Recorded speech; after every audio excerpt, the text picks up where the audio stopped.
So ఇలా question ఇస్తాడు, what is the reminder we get when 1112711682 is divided with 4. So దీనికోసమని మనం entire నెంబర్ని 41112711682ని డివైడ్ చేయాల్సిన అవసరం లేదు, లాంగ్ ప్రాసెస్ ఇది.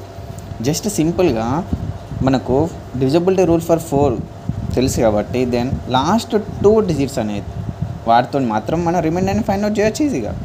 దెన్ డివైడ్ చేయి, 82ని డివైడ్ చేయి, 1112711682 ఇంత పెద్ద నెంబర్ని డివైడ్ చేయడం కాకుండా లాస్ట్ 2 డిజిట్స్ని డివైడ్ చేసినా కూడా మనకు రిమైండర్ అనేది యాక్చువల్ రిమైండర్ అని వస్తుంది.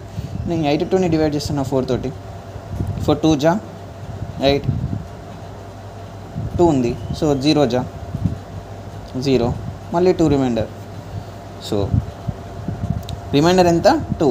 సో 1112711682ని 4తో డివైడ్ చేసినప్పుడు మనకు రిమైండర్ ఎంత వస్తుంది, 2 వస్తుంది అన్నమాట. నెక్స్ట్ అనదర్ ఎగ్జాంపుల్, ఇంకొక నెంబర్ తీసుకున్నాం 222176. సో దీంట్లో లాస్ట్ 2 డిజిట్స్ ఏంటి 76. సో 76కి మాత్రం మనం డివైడ్ చేస్తే చాలు రిమైండర్ ఫైండ్ అవుట్ చేయడానికి.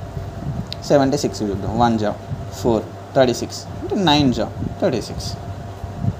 సో ఇక్కడ రిమైండర్ ఎంత 0 అనమాట. సో 222176ని 4 తోటి డివైడ్ చేసినప్పుడు మనకు రిమైండర్ ఎంత వస్తుంది, 0 వస్తుంది. చెక్ చేస్తాం, 222176 చెక్ చేస్తే సో 4 5 జా 20 రైట్, 22 అగైన్ 5 జా 20 21 అగైన్ 5 జా 20 17 దెన్ 4 జా 16 16 then again 4 jaa 16 0 will be the remainder.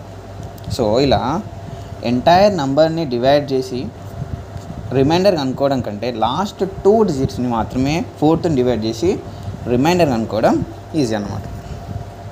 Click on below button.